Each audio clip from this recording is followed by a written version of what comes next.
Welcome to the Galvanize with Gavin podcast. This is your host, baseball player and entrepreneur, Gavin Johns. This podcast will empower you to reach your fullest potential in life. Inspirational stories, keys to success, and practical methods to overcome life's challenges will be revealed. I encourage you to be the light in the lightning and spark a positive change in the world today. How's everyone doing? This is the Galvanize with Gavin podcast. Today we have a very special guest, my dear friend. We grew up playing baseball together in Southern California. He has just an amazing story, very inspirational, very fit for this podcast. He's a great man. He grew up two-sport athlete, played more than two sports, but mostly two sports in high school. Went on to play baseball at Auburn University. And then when COVID hit, there was a little bit of a transition. He transferred to the University of Cincinnati, the Bearcats, to continue his education and get a master's degree in sports administration. And since his athletic career has came to an end, he's transitioned into a business career, and he's had a lot of experience in sales, marketing, business development, and customer success. One of the best leaders and men that I know, Jeremy Johnson. Thanks for coming on, Jeremy. Thanks, Gavin. I will say though, I did play at Cincinnati too. So, I COVID hit when I was at Cincinnati playing. Oh, okay. My bad. I just want you to know that because I want people to think, oh, he's not claiming Cincinnati that he played at Cincinnati, because there's been some animosity. He always talks about Auburn, but you left, transferred, you played at Cincinnati too. So I just wanted to clarify that. Correct. Thank you for clarifying. Well, he's well respected at both institutions, and just a well respected man all around. And a lot of that comes from how he was raised. He's raised in military household. His dad being in the Army. Jeremy, I wanted to ask, you were born on the Scott Air Force Base in Illinois. Your dad was in the Army. He ended up being a lieutenant colonel. How has that molded you into the man you are today? And how has that prepared you for your future, would you say? Yeah, no. A lot of people would think that because I grew up in a military family, that my dad was really tough on me, that he had that military mindset. And I did push-ups every single morning, woke up at 5 a.m., ran laps around the house, and, couldn't say cuss words. And it's funny, literally not even an hour ago, I called my dad and was getting his advice on, I had like a business idea. And my dad, yes, he's got the military roots, but he never forced that down my throat. He's the best leader that I know. He's probably, I should say probably, but he's my hero. He's somebody I look up to the most. He's just a very godly, fearing man. He's served as an elder at multiple churches. People that don't know him, they're always like, "Oh, Washington's your dad. He's a great man." And I'm like, "You don't even know him." But I always get a lot of compliments about who he is. So he instilled a lot of values in me. I guess untraditional values in me about being a man, right? He's never been a raw. I'm gonna one up you. I'm gonna exert power over you.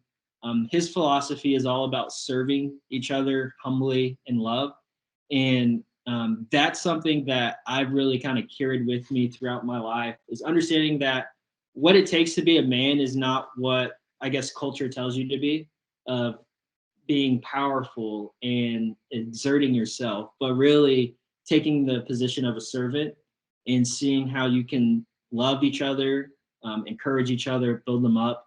And that's been kind of the biggest takeaway from being in a military household, but having my dad as a leader and a father. Absolutely. Yeah, I like what you said about that, and that's just a great example of how Jesus lived, when he was on this earth. He was a servant, and he was the best leader of them all. So a great model we have to look up to as with Jesus, and it sounds like your father's a great example of that. So that's super encouraging. Thanks for sharing that, my man. So I wanted to ask the next question. I touched on it a little bit in the introduction, but you've had a phenomenal athletic career. You're a humble guy, which I appreciate, but I'll do the talking for you. That you've put up some serious numbers, in multiple sports and performed at the highest level at various universities, the best of the best.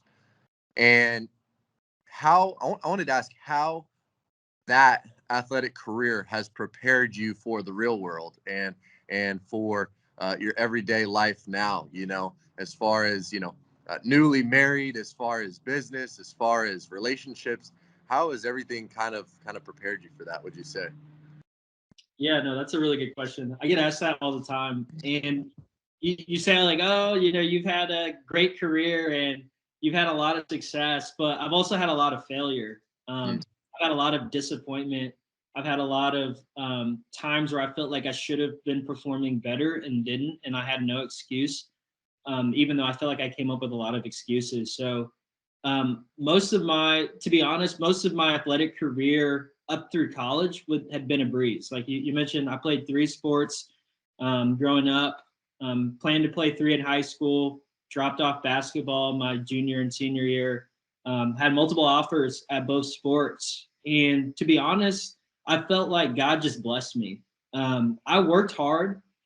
I strapped it up. But to be honest, I didn't really put in like a ton of hours outside of sports because I had other things I was interested in. I was super involved in church and had an interest in music and doing a lot of different things. And when you play multiple sports, it's very hard to be fine-tuned on just one thing and like hitting after practice, because I was always having to run to go do football or basketball or whatever the case may be. And so I felt like God just simply had, I hate to say blessed me. I had put in work, but my athletic career had been a breeze. We won the state championship in high school and we were number 1 in the country. And I went to Auburn and expected to play right away my freshman year. But then our coaching staff got fired. And so that was the first time I had kind of dealt with a coaching change at that level that kind of threw my career, I guess, out of whack. And so when our coaching staff got fired, a lot of guys in our class transferred. So there was like 2 or 3 of us left in class, and we all had the option to, but I wanted to stick around. I committed to Auburn, wanted to see it through. We had a lot of older guys on our team, understood that I could learn from them. And then after they graduate, after they get drafted, I could easily slide into those spots. Well, we got a new coaching staff and got a new coaching staff the year after that. And so I went through 3 different coaching staff changes in 3 years at Auburn. I felt like I should have played a lot more. So I redshirted my freshman year. And, like I said, I had expectations to play right away. I think I would have had a promising chance with that initial staff. But when the new staff came in, they said, hey, we think it's best for you to redshirt, right? So that was the first kind of like humbling thing in my career of like saying, hey, we don't think you're good enough to play, or we think you're good enough to play down the road. We want you to use this time to develop. And so I spent that year developing, understanding the game of baseball, because at that point I was a super raw player, right? Like I said, I never devoted a ton of time to baseball because I was out doing other things, but I started to learn the game and just learn more about myself as a person. Especially your freshman year in college is usually like your toughest. I took 8 a.m. classes every single day, not knowing. biggest like freshman mistake. I was like, I went to high school, and I'd have to be at school at 8 and whatever the case may be. But that was like my first mistake, is like taking 8 a.m.s every day. But I actually took a lot of classes each semester, and to the point where my academic counselor was like, are you sure like you want to take these many credit hours? I was taking like 17, 18 credit hours each semester. And she's like, this is a lot to do with like baseball, especially your freshman year. You're young, you're getting your feet wet. And I'm like, no, like let me take them and let me try to knock this thing out and see how far I can go. So freshman year was kind of like that. My redshirt freshman year, I was a center fielder. Center fielder got drafted in the first round. Felt like there was opportunity for me to come in and play. Started opening day in left field. Didn't do too much. They like to rotate people early on in the year. They found a rotation that they liked. Our center fielder ended up being a 4th round draft pick that year. I probably played in a quarter of the year. And that was probably one of the hardest years because I felt like I had done enough in the fall to start, at least get more playing time than I did. But coaches didn't see that. And that was the first time I understood the game started to speed up a little bit for me. So I put so much pressure on myself to do well and to produce. I think that may have hindered my performance a little bit of trying to perform, right? And I think a lot of it was just rooted in pride. I wanted to perform, to do well, because I wanted people to, put me on that esteem that I'd always been on my entire life of like, oh, you're the athlete, or oh, you're a star player, whatever the case may be. And so I felt like I had added a ton of pressure to perform, and was like super embarrassed. Like when I didn't play, people would come to the games, support me, and I'd sit on the bench, and my family would come and watch me sit on the bench. I felt like I was disappointing a lot of people. And so my redshirt sophomore year came around at Auburn, and it was a lot of the same. Played about a quarter of the year, but played less than a quarter of the year. Felt like I should have played a lot more. And so my time at Auburn was super, super humbling. I felt like God had told me, like, hey, I'd always had aspirations of being a big name and well-known, and striving on the field and having everybody know my name and look up to. And after everything unfolded at Auburn, I kind of realized that it doesn't matter about what I do. It matters more about who I am. And, there's a quote that says, people... Repeat that. We need to hear that one again. So it doesn't matter about what I do. It matters about who I am. And so I think, as a culture, we strive so much and put so much emphasis on what people do and what they achieve, and less on who they are and what kind of character they have and what kind of influence they have. And so, like I said, I think a lot of what I wanted to do athletically was rooted in pride at Auburn. I wanted to be known. I wanted to be noticed. And so that was probably the most frustrating thing for me. But then there was a switch that clicked. Instead of investing so much time in sports, I started investing time in people. I got really invested in my church and started hanging out with a lot of people there and sowing seeds there.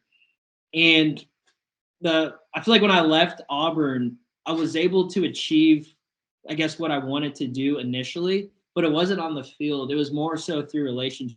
I had a large network of people, and I built some great relationships and friends and mentors and mentees, and thrived from a relational standpoint at Auburn, where it was like God gave me what I wanted, but just not the way that I would have liked it to do or liked it to be.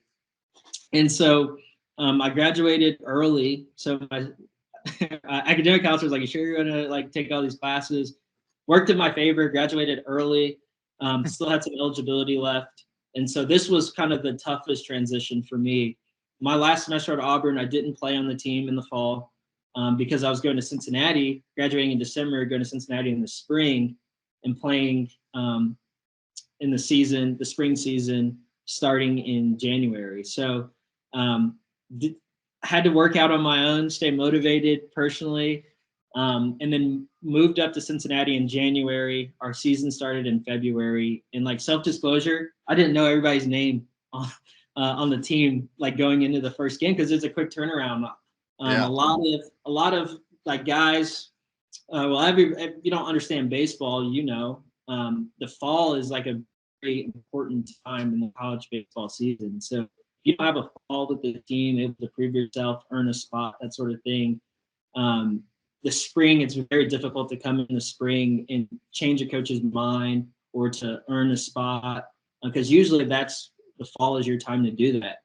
And so this is a testament to all the guys and coaches at Cincinnati. From day one, they all took me in as family, right? I talk about adding pressure on myself. I added so much pressure on myself when I got up to Cincinnati and felt like I had to perform and I felt like I had to be somebody that I wasn't. And we went back and played Auburn when I was at Cincinnati. And so I had a lot of pressure on me. I wanted to prove them wrong, wanted to have a good series. And I had 4 strikeouts that Friday night game. And I was so frustrated. And my coach pulled me aside. And I won't ever forget what he told me. He said, "I believe in you." He's like, "You're our guy." He said, "Just go out there." And this was funny. He said, "God loves you." So he said, he's like, "God loves you." He's like, "I believe in you." He said, "Nobody cares. Like, you struck out 4 times. Nobody's worried about it. Like, we know how much pressure you're putting on yourself. Just go out there, have fun. You're our guy. I believe in you." And that just kind of allowed me to take a deep breath and realize, okay, there's more to life than just performing on a baseball field. There's more to life than just hitting a home run or hitting 400 or making a diving catch. Like, at the grand scheme of things, if you take a step back at where you're at in life, what you're worried about in that moment is so minuscule in like a week or a month. If you zoom back to like a year, like you're so worried about that minor thing that it has no effect on where you'll be in a year, 5 years, 10 years, whatever the case may be. So I guess that's my biggest takeaway from athletics. I just said a lot. I'm sorry. That was gold, my man. That was gold. I love that. It's so easy, when we're going through a difficult time to magnify it, and take it out of proportion. And I love what you said about that perspective, taking a step back, looking at it for what it is, and then looking more at the big picture. That's amazing. That's amazing. That's very mature perspective. You're a mature guy. So I wouldn't expect anything less from that perspective of you. I really appreciate that. I do. But yeah, thank you for sharing your story. And it's super encouraging. I love what you said. Also, I want to touch on that a little bit about, you said, I mentioned, a part of the successes and stuff like that, but you said, like there's been some failures, and there's been some difficulties and there's been some hardships in my life as well. Even the failures, difficulties, and hardships, I feel like, that's where you learn the most. That's what makes you who you are. And that's what, when you're, get knocked down, you got to tap into that, that extra level, and you got to, be humble enough to reach to God in those moments and to help get you out of those situations. So I wanted to ask, maybe if you wouldn't mind touching on whether it's, sports related or just life related, maybe just some encouragement for everyone that someone may be going through a difficult time, maybe a failure, a hardship, or a difficulty. And if you wouldn't mind just speaking to that and how God uses people in those circumstances. Yeah, 100%. No one wants to watch a movie about somebody that had a good day, right? Like, you want to watch a movie about somebody that started from nothing and fought the gang and made it to the top from being at the bottom, right?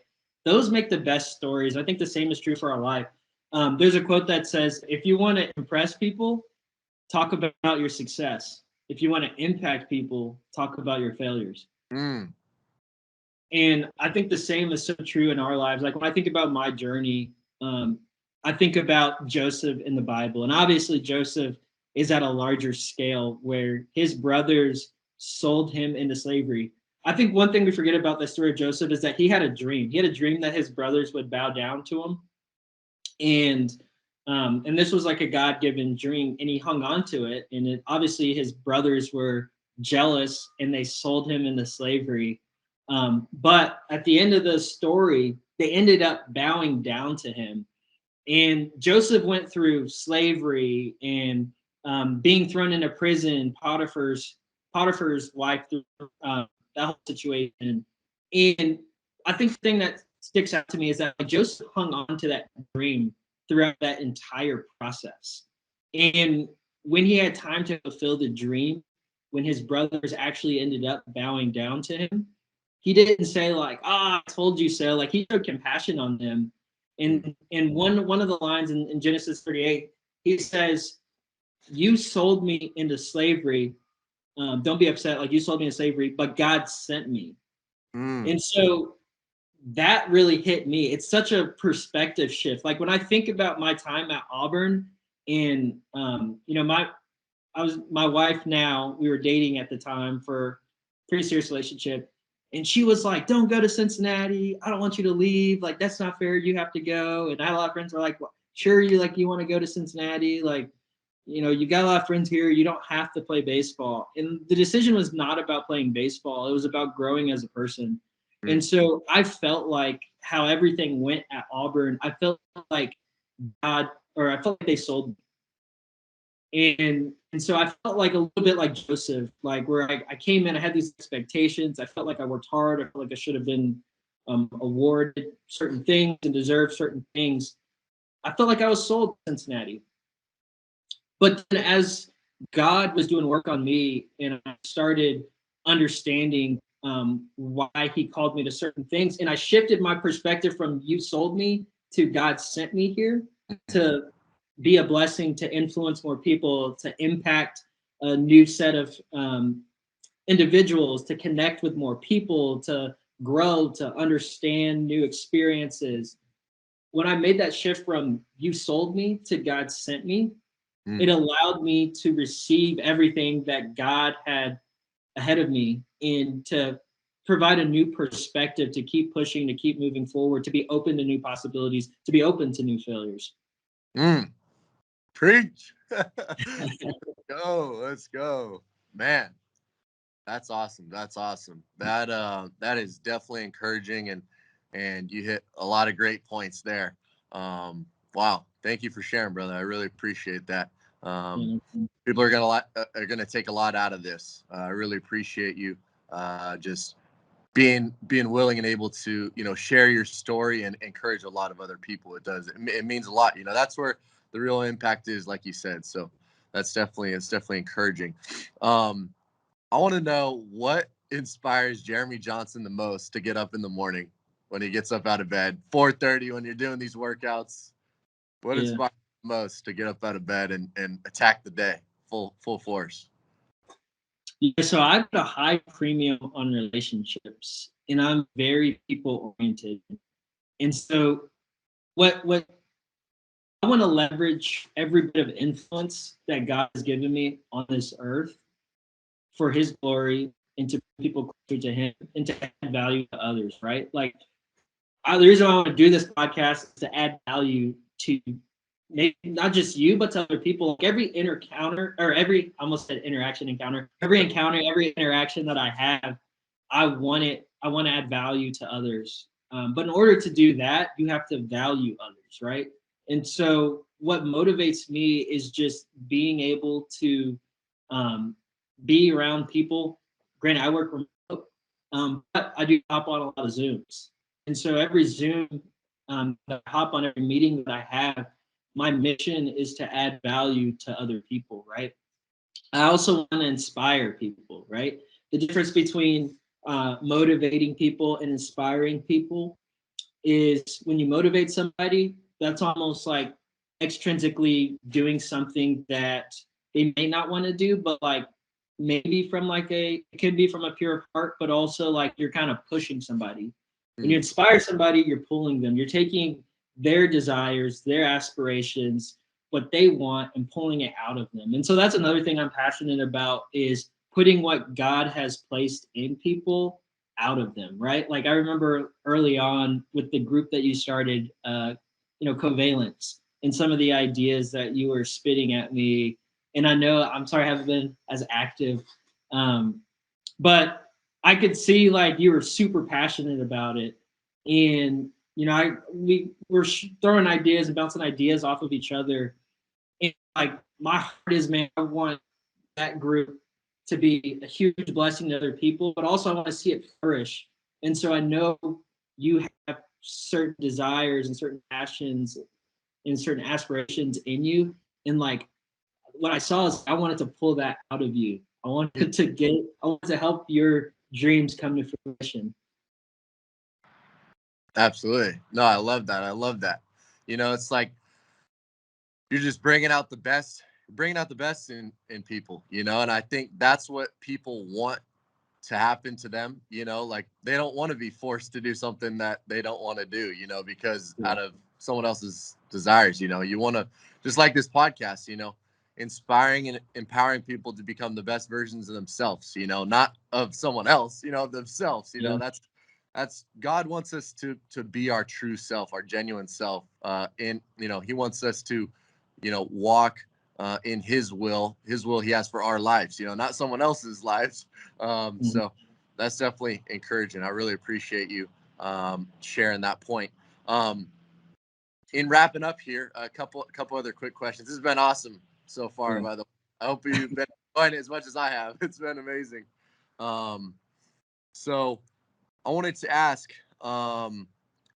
what is your favorite Bible verse? If you had to pick one, or maybe a chapter you like reading in the Bible, what would you say?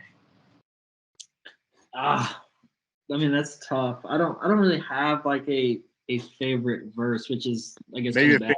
a favorite story or I like the story of Joseph, yeah. because like a lot of Bible characters, Bible heroes that we talk about, um, I feel like I'm not saying Joseph was perfect, but there was always like a fall. Like you talk about like David and Sheba, the fall. Mhm. He was still able to do what God had called him to do, like Samson. But like you don't really quote see that with Joseph. I mean, he had a little bit. He was a little bit cocky with his brothers, that sort of thing. But like he stood pretty firm in a lot of his Yeah. circumstances. Another story I like is the story of Nehemiah. And God told Nehemiah to build a wall. And I think the reason why I like it so much is the people that Nehemiah had built it, they were probably so unmotivated to build the wall, and they probably felt like what they were doing was so mundane. But the interesting thing is that like they're in the Bible, like we read about them, Yeah. and times they felt like I'm sure they probably felt like this is pointless, and it's not going to hold us. And I think so many times we get in these seasons where we feel like God isn't working because it's not a big event, Mm, or um, it's not what we want in that season, or we're not reaping the benefits of all our hard work. um, and so like one thing that I've understood that we the best thing we can do is like be faithful. Like somebody asked you if there was like if you could be anything, like one word, if you could be anything in this world, like what would it be? mm, And I think I was like inspiring. Some people said rich. Some people said like humble or whatever the case may be. And he said I would be faithful mm, because at the end of my life, I want God to say, "Well done, good and faithful servant," not "Well done, good and rich," or mm. happy, or whatever the case may be. And so I think that's why that story kind of sticks out to me. And it's like not something that's talked about. A lot of people, none of those people have names in the Bible, but they played a role in building something that God, was able to get glory from. And I think so many times that we play a role in it and don't understand it, but we just got to keep being faithful with what He gives us in every season of our lives. Absolutely. Absolutely. And it's not always easy either. Yeah, yeah, Yeah. no, No one said it was going to be easy, but God makes it worth it every moment. Even in those difficult moments, like we touched on today, he's always faithful to us. So the least we can do is be faithful to him. So for that's sure. encouraging. For That's sure. encouraging. So finishing up here, just so everyone could kind of get to know you more, outside, they heard your amazing story and journey. Although, like I said, it hadn't always been easy. It molded you into the man you are today, as far as Yeah. athletics, heading into the business world, and just life all around and relationally and with your family. Outside of that, um, what are some of your hobbies and passions that you like doing, and maybe things that help balance you out as a person, would you say? Yeah. So I guess one of the biggest things I guess I'm kind of working on now is I'm part of a church plant, and so uh, we launched actually our wedding date um, launched January 9th. And so it's really cool to be a part of something from the ground up, of like establishing culture and seeing new people come each week and seeing them excited about like a new church. And our structure is a little different. Every third Sunday of the month, we don't have worship service. We actually meet and have different community service initiatives and serve our community. And so that's something that's been like a huge blessing. And just seeing like people excited about that. And so that's been like a huge project that I've been involved with. I like to hike. So I Me too. I spent a summer in Alaska, and so I really enjoyed like just getting out at like 10 o'clock at night with the sun being like high in the sky and just exploring different things. I like to play chess. I love to read. I mean, I don't have like one hobby that like I kind of dive deep in. I go wide in a lot of different things, but really what fills me up is like meeting with people. So I love like eating dinner, lunch, hanging out with friends, hearing people's stories, having conversations like this. Like I love doing that. That's awesome. That's awesome. Yeah, it's super important that I've learned, to have, hobbies and passions like that they fill you up, because you can't pour from an empty cup, even God rested, Jesus rested, those moments, we need to value those, and they help refresh us and fill us up, and they bring us joy in life, like I'm sure when you're playing chess, it's highly competitive, but you're having fun doing it, and when you're going on the hike, you're just enjoying it. So that's awesome. Well, my man, I really appreciate you coming on the podcast. It's always a pleasure talking with you, and you're the man. Thanks for hopping on, brother. No, I appreciate it. I'm glad I could be galvanized with the Gavin Johns. Absolutely, my brother. All right, my man. We'll talk soon, and God bless, my brother. No, I appreciate you waking up early too, man. I'll see you. God bless. Yeah, no problem. All right, see you, my man. Thank you all for tuning in to the Galvanize with Gavin podcast. I hope you were inspired and empowered to reach your fullest potential in life. For more resources, visit gavinjohns.com. For businesses interested in sponsoring the podcast, visit gavinjohns.com/sponsor. Thank you all, and God bless.